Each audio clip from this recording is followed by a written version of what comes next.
Warahmatullahi wabarakatuh. Kami dari kelompok 2 yang beranggotaan saya sendiri Adinda Kurnia Aprilina NIM 2205168, FA Mustika Wisnu Aji 2205181, Novita Ayu Rahmawati 2205192 dan Santi 2205203. Di sini kami akan mempresentasikan hasil diskusi kami terkait perencanaan sumber daya manusia berdasarkan metode ABK Kesehatan. Perencanaan sumber daya manusia berdasarkan metode analisis beban kerja kesehatan. A. Sumber daya manusia kesehatan. Sumber daya manusia kesehatan atau SDM-Kes merupakan tatanan yang menghimpun berbagai upaya perencanaan, pendidikan dan pelatihan, serta pendaya gunaan tenaga kesehatan secara terpadu dan saling mendukung guna mencapai derajat kesehatan masyarakat setinggi-tingginya. Tenaga kesehatan adalah semua orang yang bekerja secara aktif dan profesional di bidang kesehatan, berpendidikan formal kesehatan atau tidak, yang untuk jenis tertentu memerlukan upaya kesehatan. Ada dua bentuk dan cara penyelenggaraan sumber daya manusia kesehatan, yaitu yang pertama, tenaga kesehatan, yaitu semua orang yang bekerja secara aktif dan profesional di bidang kesehatan, berpendidikan formal kesehatan. Yang kedua, sumber daya manusia kesehatan, yaitu tatanan yang menghimpun berbagai upaya perencanaan. Yang ketiga, secara terpadu dan saling mendukung guna mencapai derajat kesehatan masyarakat yang setinggi-tingginya. B. Perencanaan SDM Kesehatan.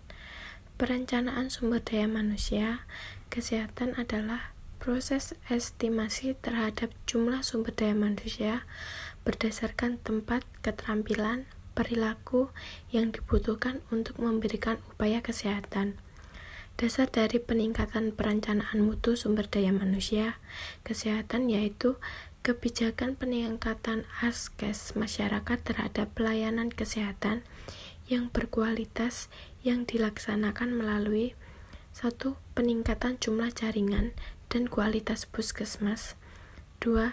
Mengembangkan desa siaga.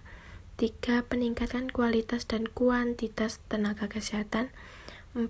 Pengembangan jaminan kesehatan bagi penduduk miskin.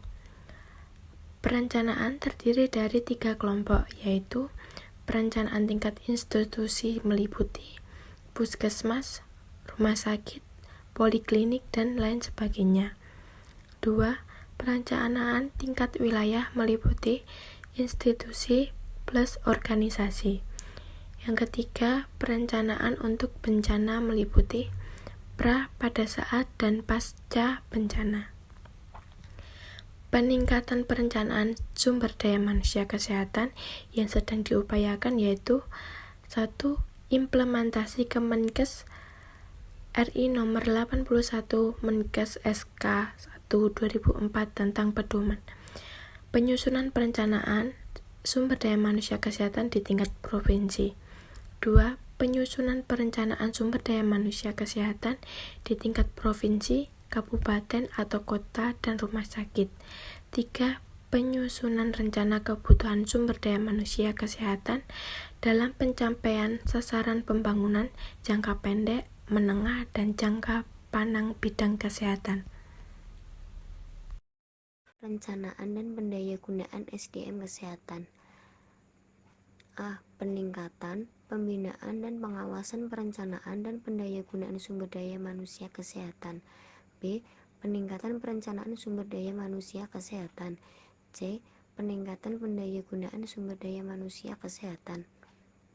Peningkatan mutu SDM kesehatan dapat dilakukan dengan cara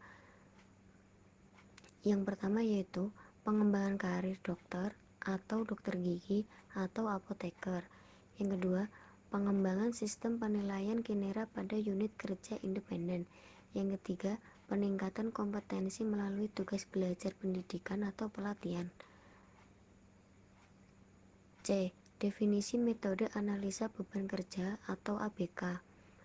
Metode analisa beban kerja atau ABK kesehatan adalah suatu metode perhitungan kebutuhan SDMK berdasarkan pada beban kerja yang dilaksanakan oleh setiap jenis SDMK pada tiap fasilitas pelayanan kesehatan atau Fasyankes sesuai dengan tujuan pokok dan fungsinya.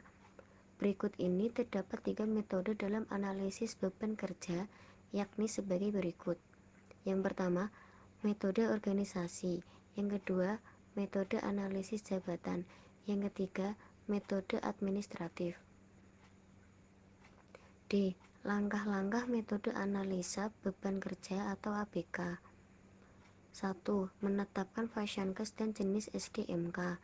Untuk menetapkan jenis sumber daya manusia kesehatan dapat mengacu pada daftar pengelompokan dan jenis sumber daya manusia kesehatan, daftar nama jabatan fungsional tertentu.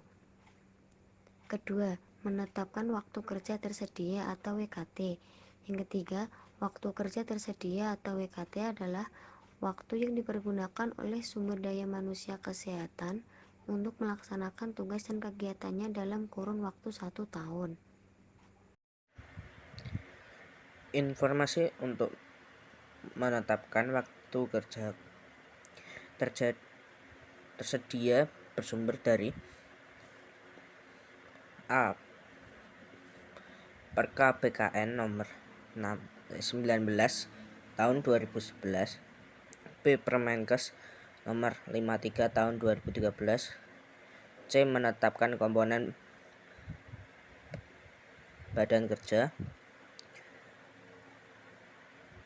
meliputi tugas pokok, tugas menunjang, hurian tugas, dan norma waktu. Data dan informasi dapat diperoleh dari yang pertama, komponen beban kerja dapat diperoleh dari daftar nama jabatan fungsional tertentu. Yang kedua, norma waktu atau rata-rata waktu tiap kegiatan pokok diperoleh dari data analisa jabatan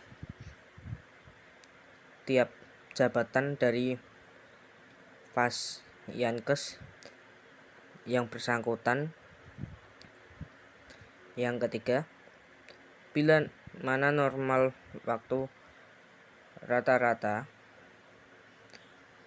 waktu per kegiatan tidak dapat dianjab institusi. Menghitung standar beban kerja. A. Standar beban kerja atau biasa disebut SBK adalah volume atau kualitas bekerja selama 1 tahun untuk jenis sumber daya manusia kesehatan. B. Rumus SBK atau standar beban kerja yaitu waktu kerja dibagi norma waktu per kunjungan pokok. Menghitung standar kegiatan penunjang. Tugas penunjang adalah tugas untuk menyelesaikan kegiatan-kegiatan baik yang terkait langsung atau tidak langsung dengan tugas pokok dan fungsinya. Rumus kebutuhan SDMK sebagai berikut. Capaian 1 tahun dibagi standar beban kerja. Kesimpulan, sumber daya manusia kesehatan merupakan tatanan yang menghimpun berbagai upaya perencanaan, pendidikan dan pelatihan, serta pendayagunaan tenaga kesehatan secara terpadu dan saling mendukung guna mencapai derajat kesehatan masyarakat setinggi-tingginya. Saran, perhitungan kebutuhan sumber daya manusia berdasarkan beban kerja dengan menggunakan metode analisis beban kerja kesehatan atau ABK kesehatan diharapkan dapat menjadi masukan agar pelayanan pasien bisa lebih efisien dan efektif lagi. Demikian akhir presentasi kami, semoga bermanfaat untuk kita semua. Kurang lebihnya kami mohon maaf. Akhirul salam, wassalamualaikum warahmatullahi wabarakatuh.